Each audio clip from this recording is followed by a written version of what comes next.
বিচারের দাবিতে ৬৪ জেলার সালমান ভক্তরা জাতীয় প্রেসক্লাবের সামনে ন্যায় বিচারের দাবিতে মানববন্ধন শুরু করেছে।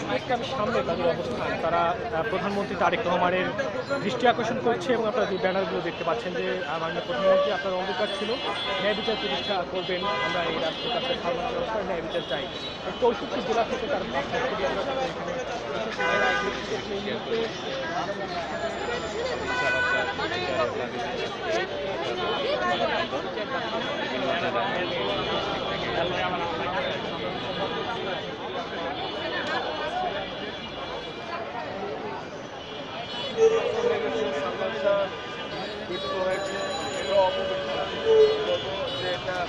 মৃত্যু হয় না, স্বাভাবিক মৃত্যু না।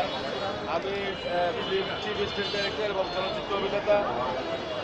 সালমান শাহ একজন ষড়জন্মা নায়ক। আমরা মনে করি যে সালমান শাহ একজন অভিনেতা, জাতির জনক বঙ্গবন্ধু একজন নেতা ছিলেন। ৪৭ বছর পরে যদি ওনার বিচার হইতে পারে, উনিও ক্ষণজন্মা একজন অভিনেতা, ওনার ৩০ বছর পরে কেন আমরা তার হত্যার বিচার পাব না? ওনার মৃত্যুটা স্বাভাবিক না। এই কারণে আমরা সালমান শাহ ভক্তরা রাজপথে ছিলাম, আছি, থাকবো। যেই পর্যন্ত সালমান শাহর হত্যার বিচার না হবে, আমরা যারা সালমান শাহর ভক্তরা আছি তারা রাজপথে থাকবো এবং থেকেই যাব। আমরা এই হত্যার বিচার চাই এবং শুধু সালমান শাহর, এটা দলমত নির্বিশেষে, এটা সবাই আমরা এই সালমান শাহর হত্যার বিচার চাই।